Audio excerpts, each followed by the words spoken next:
우리가 로마서 말씀 묵상이 끝났습니다. 로마서 말씀 묵상이 끝나서 지난번에 이제 그 로마서 전체를 요약하면서 하나님의 비전에 눈뜨다, 그런 제목으로 함께 말씀을 나누었습니다. 로마서는 한 선교사의 비전 나눔이라고 이야기를 했습니다. 지금 바울은 스페인이라고 하는 곳으로 선교를 가기 원했습니다. 그런데 혼자 가는 것이 아니라 로마 교회하고 거기를 함께 가고 싶어 했습니다. 근데 로마 교회는 지금 내부적인 문제가 생겼어요. 그들 안에 다툼이 생겼어요. 어떤 것 때문에 다툼이 생겼냐면은 먹는 문제, 음식 먹는 문제. 우리는 거기에 대해서 그렇게 민감하지 않잖아요. 뭐 한국 같은 경우는 무슨 전라도 음식, 경상도 음식 뭐 그렇게 있지만은 특별히 그게 문제되지는 않지 않습니까? 그런데 제가 중국에 있을 때만 하더라도 이 회족들은 일반인들하고 함께 식당을 쓰지 않습니다. 그래서 각 학교에도 칭전이라고 하는 그런 식당이 따로 있습니다. 그래서 식사를 같이 하지 않았습니다. 이 먹는 문제를 가지고 교회 내부 안에 문제가 생겼습니다.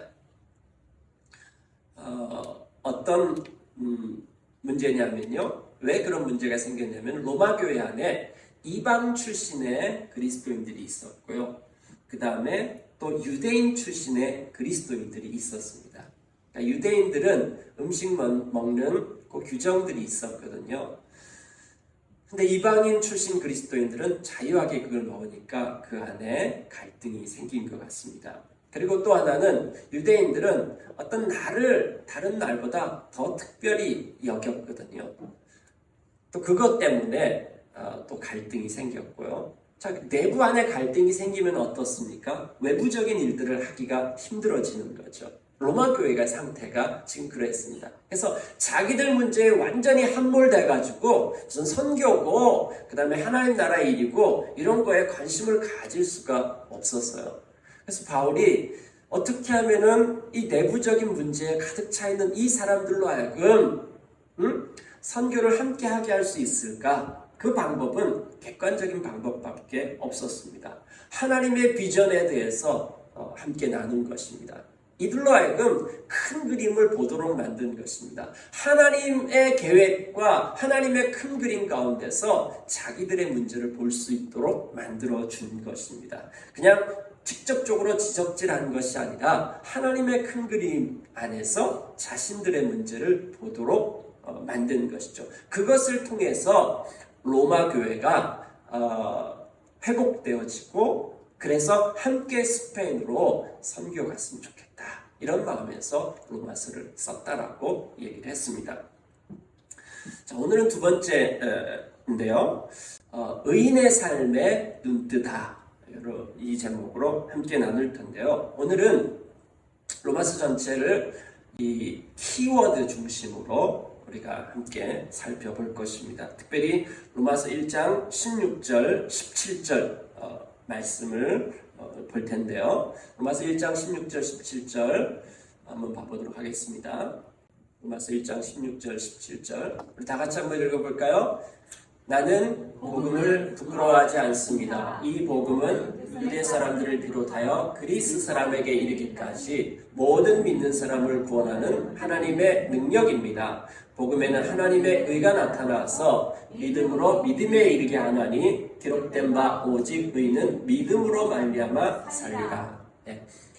요 로마서 1장 16절부터 17절까지가 로마서의 핵심입니다. 요것을 이제 풀어 놓으면은 로마서 전체가 되는 것입니다. 그러니까 요 안에 있는 저 1장 16절 17절의 말씀을 잘 이해하면은 로마서의 전체적인 그림이 보이고요. 특별히 또 이 1장 16절 17절 안에서 몇 가지 단어를 이해하면은 이런 부분들이 좀 이해될 것입니다. 이 로마서 1장 16절 17절을 한마디로 요약해서 이야기하면은 하나님의 의가 우리를 의인으로 만든다, 이런 내용입니다. 하나님의 의가, 복음에 나타난 하나님의 의가 불의한 우리들을 의인으로 만든다. 이것이 이 로마서 전체에 대한 핵심적인 내용입니다. 이것을 어떻게 풀어놨냐면, 이것을 전체적인 거 보면은 로마서 전체적인 구조가 맨 처음에 인사로 시작했고요. 대칭이 된다 그랬죠. 맨 마지막에 인사로 끝나고요. 그 다음에 1장 8절부터 15절, 15장 14절부터 33절까지 자신의 계획에 대한 이야기를 쭉 했고, 그래서 끝부분의 계획에서 이제 내가 지금 스페인으로 가려고 하는데 너희들과 함께 했으면 좋겠다, 이 얘기를 하는 거죠. 그 다음에 그 중앙의 내용이 1장 16절부터 15장 13절까지 이렇게 나오는데, 1장부터 8장까지는 하나님의 의입니다. 복음에 나타난 하나님의 의. 그 다음에 9장부터 16장까지는 이 하나님의 의로 인해서 우리가 의인으로 된 것, 의인의 삶, 어떻게 의인으로 살아가느냐에 대한 내용입니다. 그래서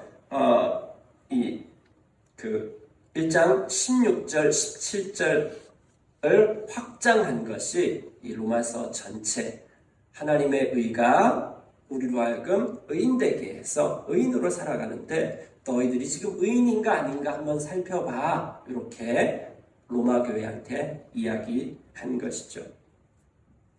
여러분 하나님 만나셨어요? 하나님 만난 적 있습니까? 하나님 만나면 어떤 일이 일어날까요? 여러분 인생 가운데 하나님 만난 적 있으세요?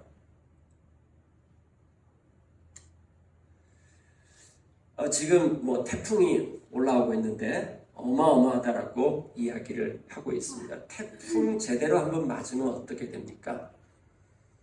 엄청난 일들이 일어나죠. 반경 400km의 엄청난 폭우가 오고 영향권 안에 들어가는 것이죠. 자, 태풍 하나만 와도 그런데 하나님을 만나면 어떤 일이 일어날까요? 여러분 구원 받으셨습니까? 여러분에게 구원이라는 사건이 일어났습니까? 구원 받았습니까?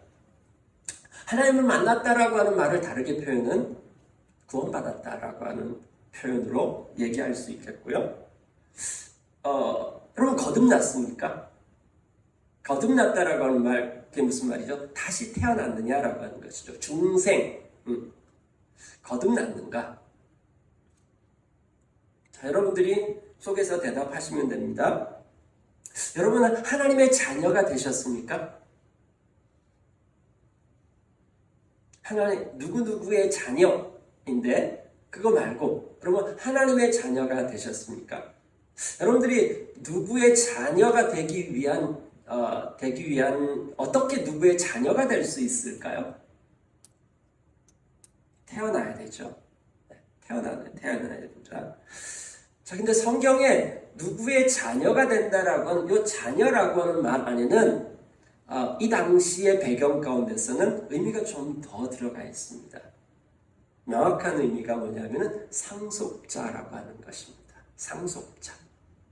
그래서 아버지의 유산을 물려받아서 이 가업을 계속해서 이어갈 자라고 하는 것이죠. 상속자. 여러분 하나님의 자녀가 되셨어요? 그럼 뭘 상속받을까요? 여러분이 뭘 상속받을 줄 아세요? 한 기업을 상속받아도 막 어깨에 힘 엄청 들어가죠. 그렇죠? 네, 우리가 뭘 상속받을까요? 여러분 영생을 얻으셨습니까? 우리 민준 형제는 영생을 얻었죠? 그렇죠? 우리 형제 이름이 영생이거든요. 여러분 하나님 나라에 살고 있으세요? 저는 대한민국 전주에서 살고 있습니다. 네, 맞습니다. 근데 동시에 하나님 나라에서 살고 있어요. 그거 죽어서 가는 거 아니에요? 여러분 하나님 나라에 살고 계세요? 여러분 안에 성령님께서 내주하고 계세요? 여러분은 하나님하고 언약 관계에 있으세요? 여러분 교회이십니까? 여러분은 의인이세요? 여러분 하나님의 형상이세요? 자, 지금 제가 얘기한 이 모든 것들이 사실은 다 같은 말입니다. 여러분들이 하나님을 만났고 구원받았다라고 하면은 여기에 이야기한 이 모든 것들이 여러분하고 연관되어지는 것입니다. 여러분은 죄사함을 받았고요. 그 다음에 여러분은 의인이 되었고요. 하나님의 자녀이고요. 상속자이고요. 그 다음에 영생이 있고요. 그 다음에 하나님 나라에서 살고 있고요. 성령께서 내주하고 계시고요. 하나님하고 언약 관계 가운데로 들어갔고요. 교회이고 그 다음에 하나님의 형상입니다. 그런데 문제는 뭐냐면은 이 단어들이 너무 모호해. 이 단어에 대한 개념 이해가 없어가지고 모호한 경우가 있습니다. 만약에 여러분들이 하나님을 만난 것이 사실이고 그 다음에 여러분들이 그리스도인이 된 것이 사실이라고 한다면 여러분의 인생 가운데 결코 싱크홀은 일어나지 않습니다.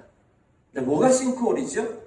요즘 보면은 가끔 가다 그런 뉴스가 심심치 않게 나오죠. 갑자기 땅이 꺼져버리는 거예요. 자, 우리가 딛고 있는 이 땅, 터죠, 터. 이 땅, 이 기초, 가장 기초인 거죠. 그렇기 때문에 우리가 걸어 다니고, 차를 운전하고, 그 다음에 집을 세우고.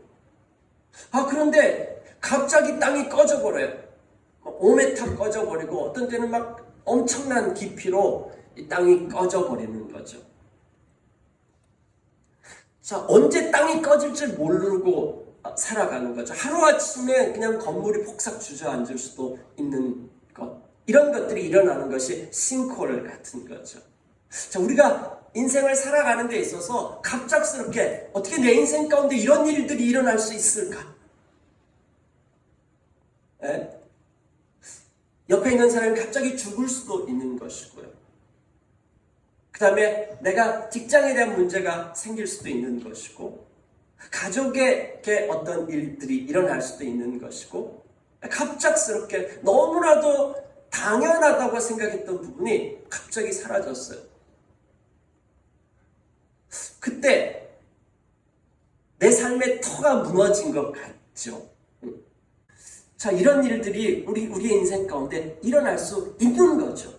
있는 거죠.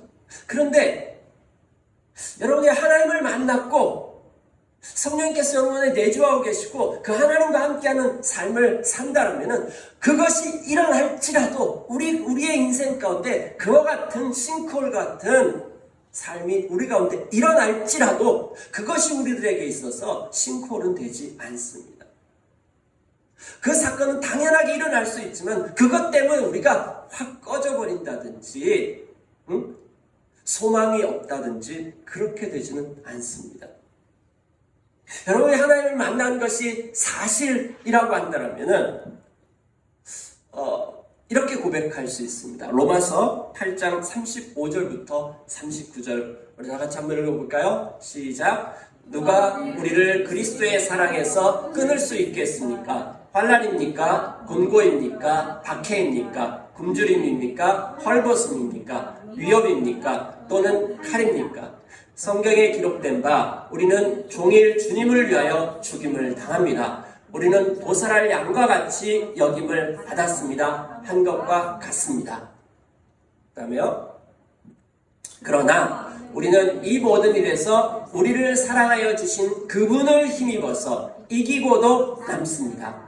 나는 확신합니다. 죽음도 삶도 천사도 권세자들도 현재일도 장래일도 능력도 높음도 깊음도 그 밖에 어떤 피조물도 우리를 우리 주 예수 그리스도 안에 있는 하나님의 사랑에서 끊을 수 없습니다. 자, 지금 이 바울이 고백하는 거 바울의 삶의 터가 뭡니까? 그게 하나님인 것입니다. 하나님을 만나서 그분이 내 삶의 주인이 되면 그분이 터입니다. 어떤 사람은 그 삶의 터를 자기 어떤 소유, 자기의 어떤 능력을 그 자기의 터로 삼는다라고 한다면은 그것은 한순간에 싱크홀처럼 내려앉을 수 있습니다. 그런데 하나님께서 우리의 삶의 터전, 우리를 사랑하여 주신 그분을 힘입어서 그분이 우리의 삶의 터전이 됐어요.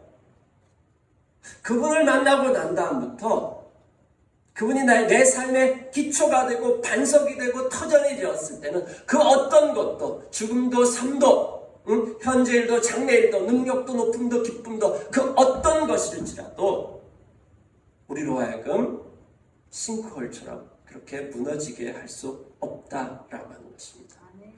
또 한번 봐볼까요? 고린도후서 4장 7절부터 9절 우리 한번 읽어보도록 하겠습니다. 우리는 이 보물을 질그릇에 간직하고 있습니다. 이 엄청난 능력은 하나님에게서 나는 것이지 우리에게서 나는 것이 아닙니다. 우리는 사방으로 죄어들어도 움츠러들지 않으며 답답한 일을 당해도 낙심하지 않으며 박해를 당해도 버림받지 않으며 거꾸로 트림을 당해도 망하지 않습니다. 여기 보니까 이 보물을 질그릇에 간직하고 있다. 이 보물이 뭐냐면은 예수 그리스도입니다. 예수 그리스도. 그것을 질그릇은 흑으로 만든 그릇인데 굉장히 깨지기 쉬운 그릇.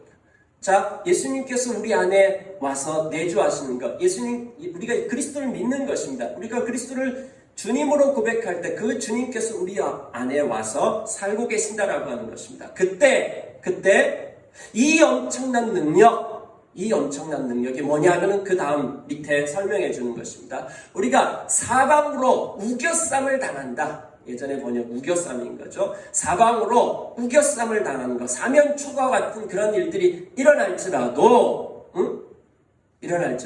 움츠러들지 않으며 답답한 일을 당해도 낙심하지 않으며 박해를 당해도 버림받지 않으며 거꾸로 팀을 당해도 망하지 않는다. 예수 믿는다고 해서 사방으로 우겨쌈을 당하는 일들이 일어나지 않는다라고 성경은 약속해 주고 있지 않습니다. 그 일들이 일어날 수 있습니다. 답답한 일을 당할 수도 있습니다. 박해를 당할 수도 있고 거꾸로 트림을 당할 수도 있습니다. 예수 믿어도 이 일들은 동일하게 일어나는 것입니다.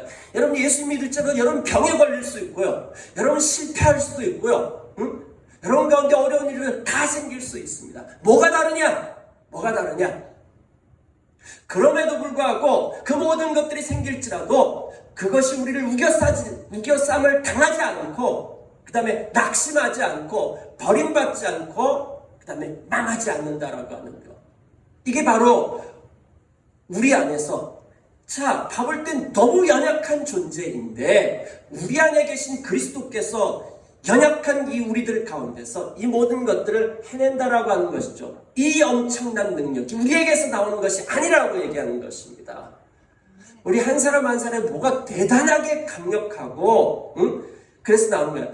우리가 아무리 똑똑하고 우리가 아무리 많은 능력과 신체적인 능력을 가지고 있을지라도 우리의 인간들이 마주하는 여러 가지 실존적인 문제들, 싱크홀과 같은 그런 실존적인 문제들 앞에서 우리는 아무 능력이 없습니다. 그럼에도 불구하고 그 모든 상황이 일어날지라도 우리 안에 계신 하나님, 우리가 하나님 만났고 우리가 그리스도인이라고 한다면은 그 그리스도인이라는 말 안에 아까 그 수많은 것들이 사실은 포함되어 있다는 사실을 아셔야 합니다. 하나님께서 우리의 삶에 터전이 된다고 하면은 그 터는 절대로 무너지지 않는 견고한 반석과 같습니다. 또 이렇게 고백할 수 있습니다. 다시 한번 읽어볼까요? 나는 비천하게 살 줄도 알고 풍족하게 살 줄도 압니다. 배부르거나 굶주리거나 풍족하거나 궁핍하거나 그 어떤 경우에도 적응할 수 있는 비결을 배웠습니다. 나에게 능력을 주시는 분 안에서 나는 모든 것을 할 수 있습니다. 예, 이것이 바로 그리스도인입니다. 그리스도인.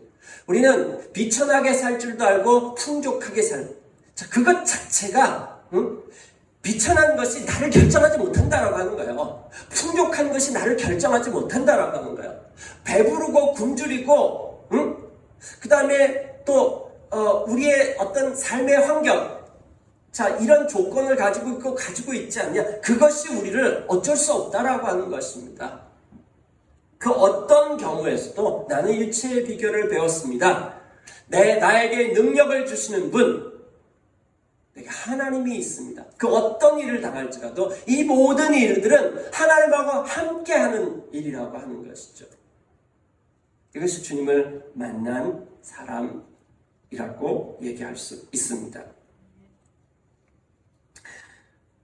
우리 로마서 1장 17절 본문으로 한번 돌아가 보도록 하겠습니다. 첫 번째 우리 살펴볼 단어는 복음이라고 하는 이 단어입니다. 복음. 나는 복음을 부끄러워하지 않습니다. 그렇게 이야기하고 있습니다. 복음이라고 하는 이 말이 무슨 말일까요? 저 복음에 보면은 이 복음은 유대 사람을 비롯하여 그리스 사람, 저기 보면은 유대 사람, 그리스 사람, 이거는 하나의 수거 같은 것입니다. 저건 뭐냐면은 온 세계. 왜냐면은 유대인들의 세계관은 온 세계는 유대인과 이방인, 이게 온 세상 사람들이라고 하는 뜻이거든요. 근데 이 이방인의 대표자가 누구냐면 헬라, 그리스 사람이라고 생각을 했던 거죠. 로마 시대였지만은 거의 모든 사람들이 다 헬라어를 쓰고 있었거든요. 그래서 유대 사람을 비롯해 헬라인이나 유대인이나 이렇게 하면은 온 세계 사람들이라고 하는 것입니다. 이 복음은 온 세계 사람들에게 이르기까지 모든 믿는 자에게 구원을 주시는 하나님의 능력입니다. 라고 그렇게 이야기하고 있습니다. 자, 왜 능력일까요? 복음이 구원을 주시는 하나님의 능력. 그게 어떤 사람이 상관없이 간에 구원을 주시는 하나님의 능력이라고 얘기하는데, 그럼 구원이라고 하는 말은 무엇일까요? 구원이라고 하는 말은 건져낸다라고 하는 그런 의미입니다. 건져낸다. 그럼 어디에서부터 건져낼까요? 구원은 방향이 있습니다. 어디로부터 어디로 건져내는 것이죠. 예전에 이스라엘 백성들이 애굽에 있었을 때 출애굽하는 거죠. 파라오의 통치 가운데서 건져내서 애굽을 한 것이 출애굽을 한 것이죠. 80년 동안 노예 생활을 했던 것이죠. 우리가 일제강점기 35년이었는데 이 애굽에서 노예 생활을 80년 동안 했던 것이죠. 근데 지금 이 로마서를 쓰고 있는 이 당시에 이스라엘의 상태는 그 구약의 출애굽 때보다도 훨씬 더 못한 상태였던 것이죠. 왜냐하면요, BC 586년에 이스라엘이 망했습니다. 이스라엘이 망하고 난 다음에 그때부터 시작해서 바벨론, 그 다음에 페르시아, 그 다음에 그리스, 그 다음에 현재 로마의 통치 아래에 있거든요. 제국의 통치 아래에 있은 지 600년 가까이가 되었을 때입니다. 그래서 사람들은 뭘 기다리고 어떤 구원을 기다리고 있냐면은 자기들이 이 로마의 통치로부터 건짐을 받는 것, 로마의 통치로부터 해방되어져서 독립되어지는 것, 이것을 구원이라고 그렇게 생각을 했습니다. 자, 그럼 이들에게 있어서 복음이라고 하는 것은 그 당시에 이 사람들의 언어로 어떤 것이었을까요? 복음. 우리는 복음에 대해서, 이 단어에 대해서 굉장히 많은 이야기를 들었습니다. 자, 명확하게 이 복음, 복된 소식, 기쁜 소식 이렇게 얘기를 합니다. 근데 이 당시에 1세기 사람들에게 있어서 이 성경을 지금 듣고 이 편지를 받아보고 있는 이 사람들에게 있어서 복음이라고 하는 것은 무엇일까요? 자, 600년 동안 이런 제국의 통치, 압제 가운데 있었습니다. 이들에게 있어서 복음이라고 하는 것은 무엇이었을까? 이사야서 52장 7절. 이사야서 52장 7절. 우리 다 같이 한번 읽어볼까요? 좋은 소식을 전하며 평화를 공포하며 복된 소식을 가져오며 구원을 공포하며 시온을 향하여 이르기를 내 하나님이 통치하신다. 자, 여기 이사야서 40장부터 이 뒷부분에 대한 이 내용은 뭐냐면은 바벨론 포로에서 오는 것에 대한 예언인 것입니다.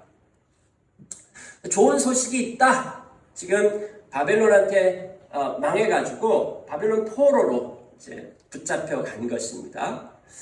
거기에서 이제 예언하는 그 예언을 듣는 것입니다. 좋은 소식을 전하는, 그래서 평화를 선포하는 거예요. 복된 소식을 가져오며 구원을 공포하며. 자, 저 좋은 소식, 복된 소식, 저것이 바로 굿뉴스인 것입니다. 자, 좋은 소식은 어떤 소식인가요? 평화에 대한 소식이고 구원에 대한 소식인데, 그 내용이 무엇입니까? 내 하나님이 통치하신다. 하나님이 너희를 통치하신다 라고 하는 것입니다. 이 말은 무슨 말이냐면은 하나님이 너희의 왕으로 다시금 돌아오신다. 왕이 오시는 소식. 이게 바로 복음이었습니다. 자, 저 이후로부터 이스라엘 백성들은 망하고 난 다음에 계속 저 말씀을 붙잡고 있습니다. 자, 언제쯤이면은 하나님이 약속한 그 왕이 오십니다. 한 왕을 기다리고 있는 거예요. 그 왕이 오면은 우리를 이 제국의 압제로부터 건져내신다라고 하는. 그래서 이스라엘 사람들에게 있어서 복음이라고 하는 것은 왕이 오는 소식. 그 왕이 오면은 이 모든 이방 제국들에 대해서 심판하시고 우리를 건져내시고, 그래서 새로운 시대가 시작됩니다. 한 왕이 오시고 그 왕의 통치로 말미암아서 새로운 시대가 시작되어지는 겁니다. 마침 이때에 로마의 역사 가운데 그와 같은 일들이 일어났습니다. 로마는 지금 한 500년 정도 원로원 통치 제도를 유지하고 있었습니다. 원로원 통치는 뭐냐면은 집단 통치 체제인 것입니다. 그러다가 지금 예수님 탄생하기 바로 전에 얼마 앞서가지고 로마의 500년 통치 체제가 변화가 일어났습니다. 그러니까 뭐냐면은 1인 황제 통치의 시대가 시작되었습니다. 그것을 시작한 것이 옥타비아누스가 황제로 등극한 것입니다. 옥타비아누스가 마지막에 이 원로원들하고 전쟁을 해서 이겼습니다. 그 이겼다라고 하는 소식은 앞으로 어떤 일이 일어날 것에 대한 예고냐면은 새로운 시대가 시작된다. 새로운 통치자가 생겼고 그 통치자에 의해서 이제 앞으로 역사는 새로운 시대가 열린다. 자, 이 소식 앞에서 너희들 결정해. 이 새로운 황제의 통치를 받아들일 거야? 아니면 거절할 거야? 받아들인다라고 하면은 그 새로운 나라에, 그 새로운 통치, 새로운 시대에 너희는 살게 될 것이고, 거절한다라고 하면은 너희는 죽임을 당하게 될 거야. 그러니까 이 소식을 전하는 사람들의 소식 앞에서 반응이 필요했습니다. 로마의 황제는 등극했고요. 그래서 그 시대에 팍스 로마나, 로마의 평화가 시작되었습니다. 그런데 이 로마의 평화가 시작되었는데 이 로마의 평화는 로마 군대에 의한, 폭력에 의한 평화가 시작된 것이고 새로운 시대가 시작되었습니다. 자, 이러한 로마 제국의 한복판에 로마서를 써보내면서 이렇게 얘기하는 것입니다. 나는 복음을 부끄러워하지 않는다. 내가 전하는 이 복음이 뭐냐면은 한 왕이 왔다는 것이다. 로마 황제 말고. 그래서 저 로마 황제가 힘으로, 군대로 로마의 평화를 만드는 그거 말고 한 왕이 오셨는데 그 왕은 누구냐면은 예수가 그리스도이시다. 십자가에서 죽으신 예수. 말도 안 돼. 십자가에서 죽었는데 뭔 왕이야? 뭔 통치를 해? 십자가에서 죽은 예수가 그리스도다. 그리스도, 메시아. 요 말의 뜻은 왕이라는 뜻입니다. 십자가에서 그렇게 처참하게 죽은 그분이 바로 왕이시다. 너희들이 기다리던 바로 그 왕이시다. 그 왕이 너희를 갖다가 구원해낼 것이야. 그런데 너희를 그냥 로마 제국 정도에서 건져내고 구원하는 정도가 아니야. 로마 제국은 앞으로 멸망할 수도 있어. 그보다도 훨씬 더 큰 제국이 생길 수도 있어. 역사 가운데는 이와 같은 제국들이 계속해서 일어나는 것이죠. 그건 현재도 마찬가지입니다. 계속해서 전쟁이 일어나고 자국의 이익과 더 많은 것들을 차지하기 위해서 제국이 되어지기를 원합니다. 그런데 이 모든 제국을 무너뜨리는 그런 제국 정도에서 건져지는 것이 아니라 이 제국보다도 훨씬 더 강력하고 훨씬 더 크고 역사가 긴 제국이 있습니다. 그 제국이 뭐냐면은 죄와 죽음의 제국입니다. 인간이 하나님을 떠나고 난 다음에 사단의 통치 아래에서 죽음이 지배하는 그 세상 가운데 살고 있거든요. 지금 바울이 외치는 저 복음, 나는 복음을 부끄러워하지 않는다라고 하는 것. 그래서 너희를 갖다가 어디에서 건져내냐면은 죄와 사단의 통치 아래에서. 이것은 로마 제국이나 어떤 그 당시에 있었던 강력한 제국에서 건져내는 것과는 비교할 수 없을 정도인 것입니다. 비교 불가능한 것입니다. 제국으로부터 건져내는 것도 엄청난 능력이 필요한데 도대체 이 일들이 어떻게 가능할까요? 근데 그것이 내가 너희들에게 전한 이 복음, 내가 너희들에게 말하는 이 왕, 십자가에서 죽은 예수가 바로 왕이시고 그 십자가에서 이 일들이 일어났다. 자, 그래서요 1장 17절에 와보니까 뭐라고 얘기하고 있습니까? 복음에는 하나님의 의가 나타나서 믿음에서 믿음에 이르게 한다. 저기 나타났다라고 하는 나타났다라고 하는 저 말은 현재형입니다.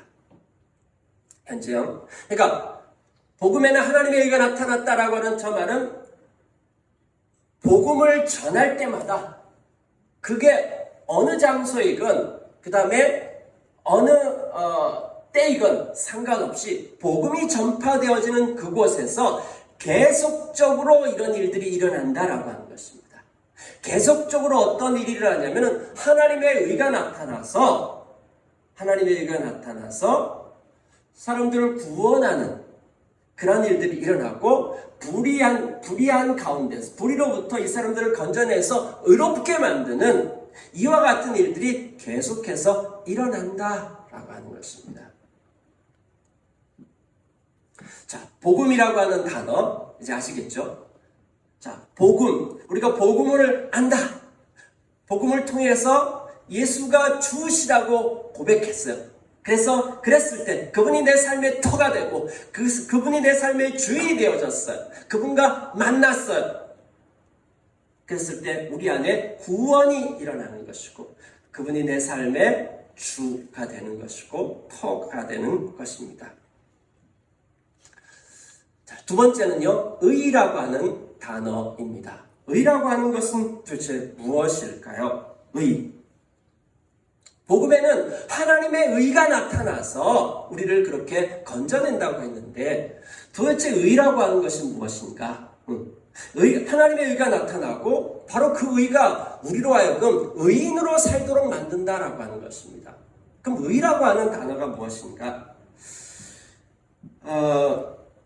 우리가 의인이라고 하는 이 단어를 들을 때 드는 생각은 뭐냐면은 보통 의인이라고 얘기했을 때 사사로운 자신의 안위보다는 타인과 민족, 국가를 위한 일에 우선을 두며 그 다음에 목숨도 기꺼이 바치는 사람. 그러니까 옳은 일을 위해서 자기를 돌보지 않고 그 옳은 일을 위해서, 진리를 위해서, 옳다고 하는 그 일을 위해서 자기를 희생시키기까지 하는 사람을 우리는 보통 의인이라고, 이 시대적인 용어로 의인이라고 그렇게 이야기합니다. 맹자는 그런 말을 했습니다. 인은 사람의 마음이요, 그 다음에 의는 사람의 길이다, 그렇게 이야기했습니다. 그러면서 맹자가 한탄하는 것이죠.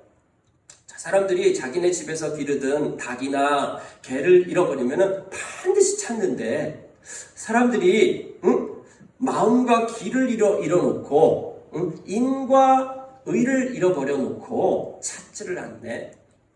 내가 공부하는, 학문하는 목적은 이 빗나간 마음과 길을 되찾기 위한 것이 내가 학문하는 목적이다, 이런 말을 했습니다. 자, 그러면 성경에서 말하는 의라고 하는 것은 무슨 의미일까요?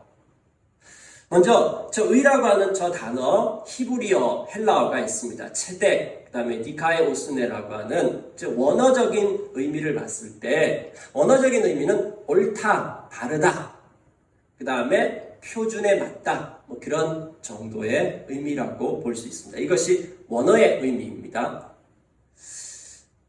자, 그 다음에요, 이것이 법정적인 의미, 그러니까 재판할 때 이 재판정에서 사용되어지는 의미는 뭐였냐면은 옳음이 입증되어지는 것입니다. 자, 재판을 해서 누가 옳은지, 피고가 옳은지 원고가 옳은지 정확하게 옳고 그름을 판단해서 피고든지 그 다음에 또 원고든지 그 사람이 옳다라고 하는 것을 입증해 주는 것, 이것을 바로 의, 법정적인 용어로 이것이 의라고. 만약에 피고라고 하면은 무죄로 선언하는 것이죠. 이게 법정적인 의미가 되는 것이고요. 그 다음에 이거보다 이제 훨씬 더 중요하고 성경에서 대부분의 이 의미를 차지하는 것이 있는데, 그게 뭐냐면은 언약적인 그 의미입니다. 언약적인 의미라고 하는 것은 뭐냐면요, 관계적인 용어입니다. 의라고 하는 것이 우리나라 말에도 그 의라고 하는 것이 그런 의미가 남아있는 것이죠. 뭐냐면은 의리라든지 정의, 공의 이런 말도 있지만은 우리 친구 간에, 형제 간에 의상하면 안 된다, 그래도 의리가 있어야지, 이렇게 할 때 거기서 쓰는 그 의라고 하는 그 단어는 관계라고 하는 의미입니다. 자, 성경에서, 특별히 이제 구약 성경에서 언약이라고 얘기했을 때는 두 사람 사이 관계 가운데서 생기는 것입니다. 자, 하나님께서 인간을 창조하셨어요. 하나님께서 인간을 창조하시자마자 무엇이 생겼을까요? 관계라고 하는 것이 생겼습니다. 자, 부모가 자식을 낳아요. 자식을 낳는 순간, 낳기 전까지 아직 부모가 아니에요. 부부일 수 있지만은 부모는 아니에요. 근데 자녀가 태어나자마자 관계가 생겨요. 무슨 관계냐면요, 부모와 자식 간의 관계가 생겨요. 자, 하나님께서 인간을 창조하셨다라고 하는 것은 뭐냐면은 하나님께서 관계를 창조하셨다는 말로도 얘기할 수 있습니다. 하나님께서 인간을 창조하시는 순간 하나님은 창조주가 되시고요, 우리는 피조물이 되는 것입니다. 하나님의 아버지가 되시고 우리는 자녀가 되는 것이고, 하나님이 왕이 되는 것이고, 그 다음에 우리는 하나님의 백성이 되는 것이죠. 그래서 구약 성경에 하나님과 인간관계, 하나님과 이스라엘 백성의 관계를 이 언약적인 관계로 묘사를 많이 해놨습니다. 그래서 남편과 아내의 관계, 그 다음에 신약에서는 포도나무와 가지의 관계, 이게 다 언약이라고 하는 것입니다. 언약이라고 하는 것은 두 사람 사이에 맺어지는 약속을 의미하는 것입니다. 모든 관계에는 그 관계에 대한 역할과 의무가 있습니다. 부모는 부모로서의 역할과 의무가 있고, 자녀는 자녀로서의 역할의 의무가 있는 것입니다. 자, 이때 이 모든 관계 가운데서 관계에 대한 역할, 의무를 다하는 것, 이걸 갖다가 의라고 얘기했습니다. 의. 다른 관계에 있는 것, 그 관계에 대한 의무를 다하는 것, 관계에 대한 약속을 지키는 것, 이것이 바로 의롭다, 이렇게 표현했습니다. 이것이 바로 성경적인 것입니다. 의라고 하는 단어의 의미가 그렇고요. 자, 그럼 여기에서 두 가지의 의가 나오고 있습니다. 하나는 뭐냐면은 하나님의 의인 거죠. 복음에는 하나님의 의가 나타난다. 복음이 전파되어지는 그곳마다 하나님의 의가 나타난다. 하나님의 의가 무엇일까요? 이 하나님의 의에 대한 해석이 굉장히 여러 가지 것들이 있습니다. 자, 여기에서 보면 하나님의 의, 하나님의 의, 이렇게 해석하는 분들도 있고요. 그 다음에 하나님이 주시는 의, 이렇게도 해석하는 분들도 있는데, 자, 여기 하나님의 의라고 하는 말은 뭐냐면 하나님이 의로우시다라고 하는 것입니다. 하나님이 의로우시다. 그러면 아까 의라고 하는 개념이 관계에 대한 의무를 다하는 것이죠. 하나님께서 인간을 창조하시고, 하나님께서 우리의 주가 되어주시고, 하나님께서 우리의 아버지가 되어주시고, 하나님께서 우리의 왕이 되어주시는 하나님으로서의 역할을 우리에게 감당해 주시는데, 그때 하나님은 의로우신 하나님입니다. 하나님과 이스라엘 백성들 사이에서 하나님 이스라엘 백성들을 왜 선택하셨을까? 왜 이스라엘 백성들을 선택해가지고 그들하고 약속했을까? 하나님은 아브라함하고 약속하고요. 그 다음에 신약 성경에서 약속했잖아요. 성경은 약속에 대한 책이잖아요. 구약, 신약 이렇게 되는 거잖아요. 그 약속이 뭐냐면은 하나님이 이스라엘 백성들 먼저 아브라함 부르고요. 그 다음에 이스라엘 백성들하고 약속한 내용이 뭡니까? 난 너희를 통해서 나를 떠나버린 인간들, 하나님께서 인간을 창조했는데 이 인간들이 하나님에 대한 의무, 하나님과의 관계 가운데서 하나님을 거절하고 관계를 깨뜨리고 떠나가 버린 것입니다. 그래서 관계가 깨진 것입니다.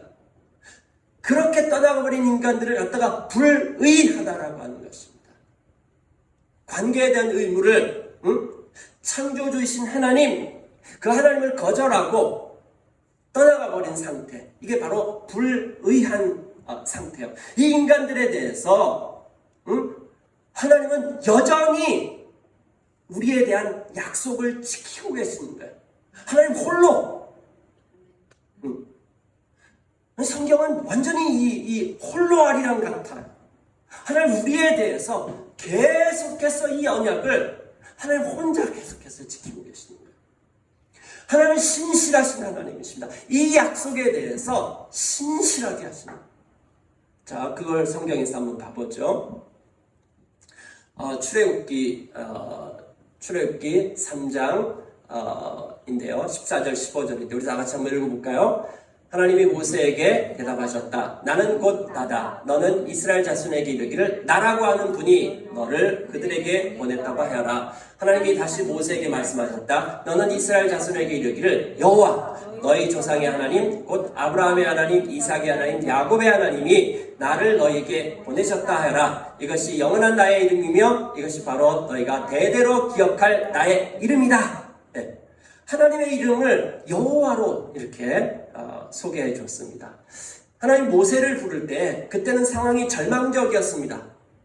자, 바로의 통치, 애굽의 통치를 받은 지 80년이 됐고요. 그 다음에 모세의 나이도 80살이 되었습니다. 이제 더 이상 뭔가 이게 나이가 들어가지고 새로운 일들을 하기 힘드는 거죠. 그때 하나님께서 모세를 불렀고, 그 다음에 바로의 통치가 80년이 돼가지고 이 완전히 노예화가 되어진 그런 이스라엘 백성들. 그래서 더 이상 희망과 소망이 없다고 생각할 그 즈음에 하나님께서 부르셔가지고 나 너희를 갖다가 애굽에서 이끌어내서 내가 너에게 약속한 가나안 땅으로 가도록 하겠다. 이렇게 얘기하는 것입니다.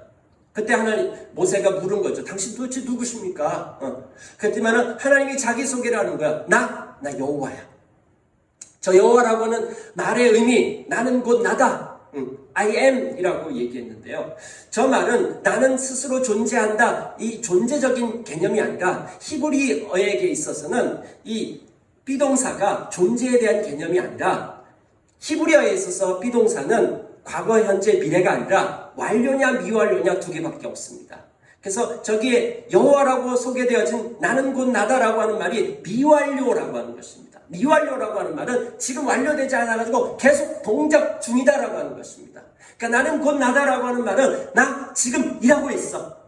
근데 하나님 무슨 일하고 계신가 하는 것이죠. 그것을 밑에 설명해 놨습니다. 여호와 너희의 조상의 하나님 곧 아브라함의 하나님, 이삭의 하나님, 야곱의 하나님이 나를 너희에게 보냈다고 해라. 자, 여호와 하나님은 어떤 하나님이시냐면요, 아브라함의 하나님. 아브라함을 하나님 불러서 약속했거든요. 그 약속을 이삭하고도 하고요, 야곱하고도 하고요. 그 다음에 저 아브라함과 이삭과 야곱 저 이후로부터 400년이 지난 것입니다. 지금 이스라엘 백성들이 애굽에서 지금 이렇게 되어져 있는 이 가운데서 하나님 그들을 찾아오신 거예요. 자, 애굽에 있는 이스라엘 백성들 다 끝났어. 지금 어떤 희망도 보이지 않아. 그때 하나님이 찾아오시고 나 여호와야. 도대체 누가 끝났대? 이거 끝나지 않는 거야.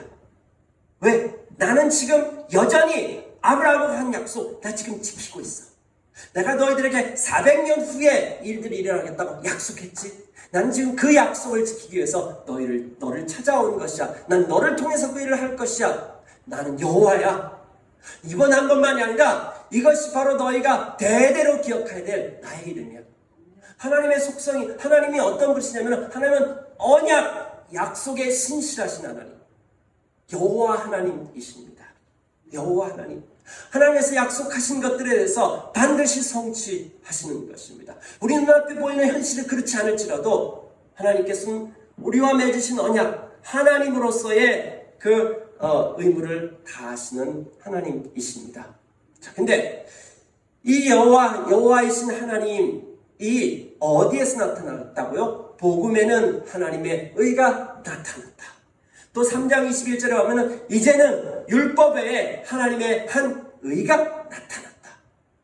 자, 1장 17절에서 얘기하고 난 다음에 쭉 얘기하고 난 다음에 3장 21절에서 1장 17절로 다시 돌아와가지고 복음에는 율법에 하나님의 한 의가 나타났다. 저 3장 21절에는요 나타났다라고 하는 말이 과거형입니다. 그러니까 저거는 어느 한 지점에서 지금 나타났다라고 하는 것입니다. 근데 1장 17절은 3장 21절에 나타난 저 의에 대해서 하나님의 의에 대해서 얘기하는 곳마다 동일한 사건이 계속해서 반복된다라고 하는 그런 의미 있는 것이죠. 그럼 도대체 하나님의 의가 어디에서 나타났냐라고 하는 것이죠. 복음에 나타났다라고 하는 것입니다. 저 복음이라고 하는 말 아까 얘기했죠. 뭐라고 그랬죠? 왕이 왔다라고 하는 것입니다. 왕이 왔는데 저 왕이 어떻게 왔습니까? 십자가에서 죽으셨어요. 십자가에서 죄와 사단의 통치가 끝이 나는 것입니다. 예수님께서 십자가에 못 박혀 죽으시면서 사단의 통치가 끝이 난 것입니다. 통치권이 회복되어졌습니다. 예수님께서 십자가에서 왕으로 등극하신 것입니다. 세상 나라의 통치가 끝이 나고 다시금 하나님의 나라가 시작되어진 것입니다. 근데 바로 그 십자가 사건에 하나님의 의가 나타났다. 그 십자가 사건을 통해 가지고 하나님이 언약에 얼마나 신실하신 분이신지가 나타났다라고 하는 것입니다.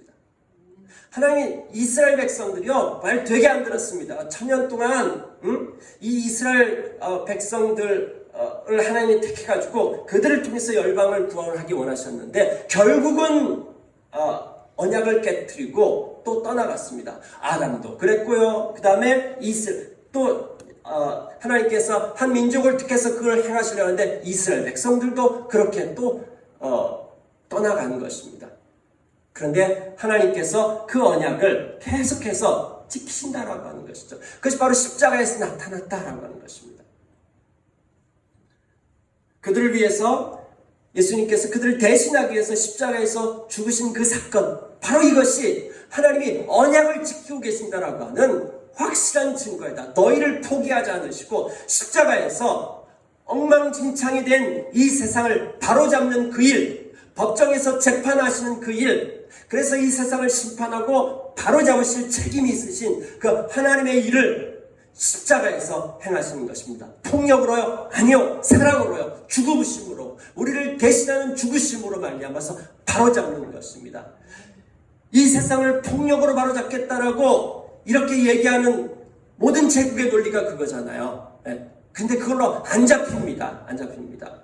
십자가에서 죽으심을 말미암아서 하나님의 사랑의 통치, 우리를 대속하시는 그 하나님의 사랑, 우리를 포기하지 않으시고 여전히 언약을 지키시는 하나님의 신실하심이 십자가에서 나타났다. 바로 그 십자가의 복음이 전해지는 곳, 그곳에 능력이 나타나요. 어떤 능력이 나타나냐면은 불의한 인간들, 그래서 자기 견고하지 않은 것을 토로 삼고 살아가는 그 사람들로 하여금 하나님의 자녀가 되도록 그렇게 만드는 이 사건들, 그래서 의롭게 살아가도록 만드는 이 사건이 복음이 전파되는 현장마다 일어나는 것입니다. 거기에서 하나님을 만나게 되고요, 그렇게 되어졌을 때 이 사람들은 의인으로 살아가게 된다라고 하는 것입니다. 자, 하나님의 의가 있다라면 우리의 의도 있습니다. 의인의 삶, 오직 의인은 믿음으로 말미암아 살 것이다, 이렇게 얘기했습니다.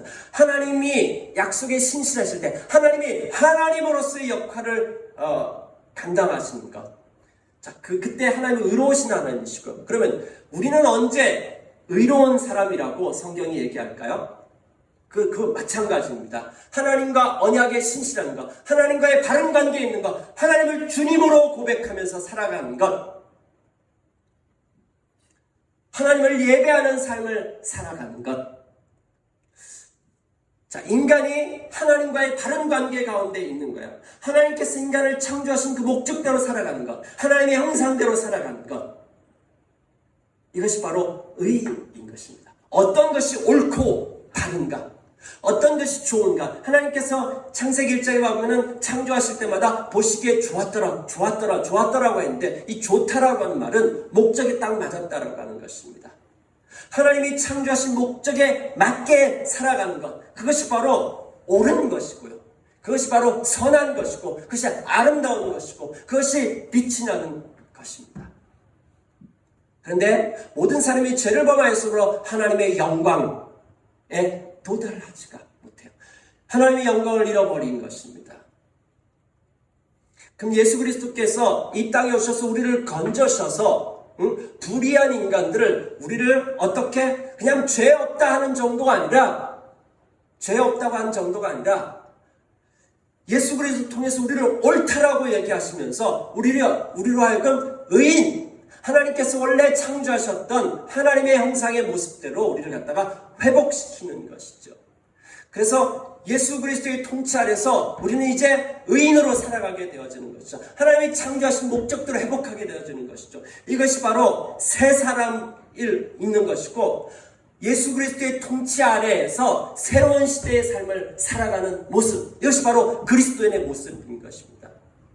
근데 어떻게 다르지 않을 수가 있습니까?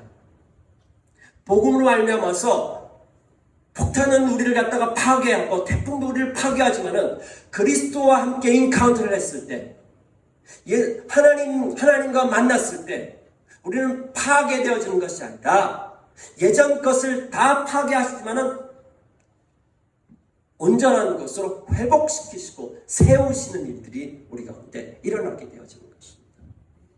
자, 그러면은 우리는 어떻게 의인으로 살아가는가? 미가서, 구약성경의 미가서 6장 8절의 것을 딱 요약해주고 있습니다. 다 같이 한번 읽어볼까요? 시작.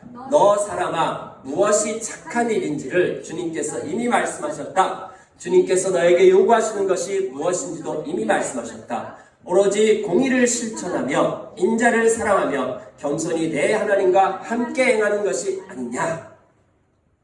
네, 저 착한 것이 뭘까요? 그것이 저 착하다라고 얘기하는 것이 바로 의로운 것입니다. 선하다라고 하는 것입니다. 선하고 의롭고 바른 것. 어떻게 하나님이 창조하신 목적에 부합하는, 표준에 맞는 옳은 삶을 살아가는 것, 인간이 인간다움의 삶을 살아가는 것이 무엇이냐라고 하는 것입니다. 너에게 요구한 것이 무엇인지도 이미 말씀하셨다. 뭐냐면은 공의를 실천하는 것인데, 공의를 실천하는 것이고요. 그 다음에 사람을 사랑하는 것입니다. 저기에 인자는 예수님이 아닙니다. 사람을 사랑하는 것. 그 다음에 겸손히 내 하나님과 함께하는 것. 여기엔 순서가 있습니다. 첫 번째, 겸손히 하나님과 동행하는 것. 하나님을 알고 그분을 예배하고 그분을 닮아가는 것입니다. 하나님을 예배한다라고 하는 것은 하나님을 닮아간다라고 하는 것입니다. 하나님을 예배하는 삶을 살기 시작해요. 그러면요, 나타난 결과가 뭐냐면요, 사랑의 공동체를 이루게 되는 것입니다. 서로 사랑의 삶을 살게 되어집니다. 하나님 사랑은 반드시 서로 사랑으로 연결되어집니다. 그렇게 서로 사랑하는 이 공동체가 서로와 서로 사이에 있어서 언약의 신실한 공의를 실천하는, 그래서 이 세상을 정의롭게 하나님이 창조하신 목적대로 세워가는 그 삶을 산다라고 하는 것이죠. 이게 구약적인 것이고요. 그 다음에 신약으로 와서 로마서의 말씀을 봐보면은 12장 2절에 보면은, 형제자매 여러분, 그러므로 나는 여러분 하나님의 자비하심을 힘입어서 여러분에게 권합니다. 여러분의 몸을 하나님이 기뻐하시는 거룩한 산제물로 드리십시오. 이것이 여러분이 드려야 될 마땅한 예배입니다. 이것이 옳은 예배인 것입니다. 하나님을 예배하는 삶, 1장부터 8장까지 하나님의 의로우심, 하나님은 우리 가운데 뭘 하시는지에 대해서 십자가를 통해서 성령을 보내주셔서 우리를 의인으로 만드는 그 일을 행하시고 계시는 것에 대해서 들었어요. 자, 그래서 너희가 그리스도 안에 의인이 되었다라고 하면은 이제 마땅히 어떤 삶을 살아야 되느냐 하면은 그분을 예배하는 삶을 사는 것이죠. 그 예배하는 삶이 뭐냐면은 너의 몸을 거룩한 산 제물로 드리는 것. 제물은 원래 죽어야 되는데 우리 삶 전체가 하나님 앞에 드려진 것, 그분을 나의 주님으로 고백하라 살아가는 것, 그분과 함께 동행하는 삶을 살아가는 것. 그래서 너희는 이 시대의 풍조를 본받지 말고 너 이전의 삶, 그 삶의 습관대로 살아가지 말아라 라고 하는 것입니다. 마음을 새롭게 함으로 변화를 받아서 하나님 나라의 삶, 새로운 시대의 삶을 살아가는 것. 그래서 하나님의 선하시고 기뻐하시고 온전하신 뜻이 무엇인지 분별하며 살아가는데, 그 내용이 뭐냐? 그 뒤에 나와 있습니다. 12장 3절부터 13장까지 내용을 핵심적으로 얘기하면 이것입니다. 아무에게도 악을 악으로 갚지 말고 모든 사람이 선하다라고 생각하는 일을 하려고 애쓰십시오. 악에게 지지 말고 선으로 악을 이기십시오. 이렇게 이야기하고 있습니다. 자, 저 말이 무슨 말일까요? 이 세상 하나님을 예배하면서 우리가 공동체로 살기 시작해요. 서로 사랑의 공동체를 이루어요. 그 서로 사랑의 공동체가 이 세상 가운데서 악에게 지지 말고 선으로 악을 이기는 것. 무슨 말씀하세요? 저게 어떻게 가능하다고 생각했어요? 아무에게도 악을 악으로 갚지 말고 모든 사람이 선하다고 생각하는 그 일을 하려고 하십시오. 저렇게 살아갈 수가 없습니다. 이게 됩니까? 라고 얘기할 수 있습니다. 자, 먼저 이 일들에 대해서 우리는 우리의 개인의 힘으로 할 수 없습니다. 혼자 할 수 없습니다. 자, 그래서 하나님은 먼저 뭘 얘기하시냐면요, 사랑의 공동체를 이야기하는 것입니다. 그 다음에 그러면 사랑의 공동체가 이 일들을 할 수 있느냐? 못합니다.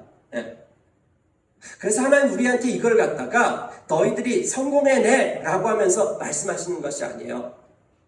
이 말씀은 뭐냐 하면은 선으로 악을 이긴다라고 하는 말은, 선이라고 하는 건 뭐냐면 하나님 나라의 삶의 방식으로 세상 나라의 방식을 이겨내라고 하는 것입니다. 이거 혼자 하면요 막 나가 떨어집니다. 근데 공동체가 함께, 이 교회 공동체가 하나님 말씀 앞에 순종하는 것이죠. 우리가 그 앞에 순종하기 시작했을 때 하나님이 일하시기 시작해요. 그래서 하나님은 우리를 성공하라고 부르신 것이 아니에요. 우리는 성공 못합니다. 단지 우리는 하나님의 약속 앞에 신실한 것입니다. 이걸 자꾸 우리가 가능하냐 못하냐, 그럼 우리의 힘과 우리의 능력으로 아무것도 가능하지 않습니다. 바로 옆에 있는 한 사람 사랑하기도 불가능합니다. 가능하냐를 따지지 마십시오. 이게 가능하냐 아니냐가 아니라 이게 옳으냐 아니냐, 하나님의 창조 목적에 맞느냐 안 맞느냐, 하나님 말씀하셨냐, 내 안에 계신 그 주님께서 창조하신 목적이고 그것이 맞다라고 하면은 우리는 그 삶에 한 발자국 내디면서 함께 공동체를 이루면서 그 앞에 순종하기 시작하는 것입니다. 혼자로는 연약하지만은 우리가 서로 사랑하기를 배우기 시작해서 공동체가 사랑의 근육이 생기기 시작했을 때는 이 세상 나라 가운데서 세상 나라의 시스템이 아니라 하나님 나라의 시스템으로 그냥 바보처럼 살아가기로 작정하는 것이고, 불가능 같은 그 삶 앞에 우리가 한 발자국 순종하면서 나가기 시작하는 것이죠. 그때 하나님께서 우리를 통해서 완성하는 것입니다. 왜요? 하나님께서 우리를 절대로 내버려 두지 않습니다. 하나님은 여호와 하나님이십니다. 하나님께서 언약의 신실하신 그 하나님입니다. 언약의 그 신실하신 하나님 앞에 우리도 하나님의 말씀 앞에서 신실한 반응을 보이는 것, 이게 바로 믿음인 것입니다. 우리에게 있는 능력이 아니라 그렇게 순종하기 시작했을 때 하나님께서 일들을 완성하시고 그 일들을 행하시는 것입니다. 여러분, 복음을 경험했습니까? 그래서 여러분은 의인으로 살아가고 있습니까? 하나님의 형상으로 살아가고 있습니까? 그것은 불가능해라고 말하고 있지 않습니까? 하나님 여전히 신실하신 하나님이시고 하나님 여전히 여호와 하나님이십니다. 나 여호와 하나님이야 라고 말씀하고 계십니다.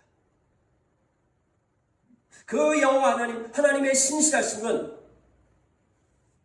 그분을 주로 고백한다면 그분께서는 우리 안에 계셔서 우리 안에 계신 성령님께서 우리의 모든 고집을 꺾기 시작할 것입니다. 우리의 성품을 바꾸기 시작할 것입니다. 그 성령이 우리를 갖다가 공동체로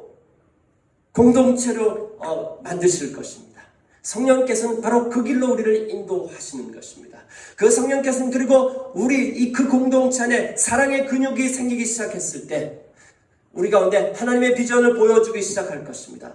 그것을 우리가 어떻게 감당해낼 수 있어?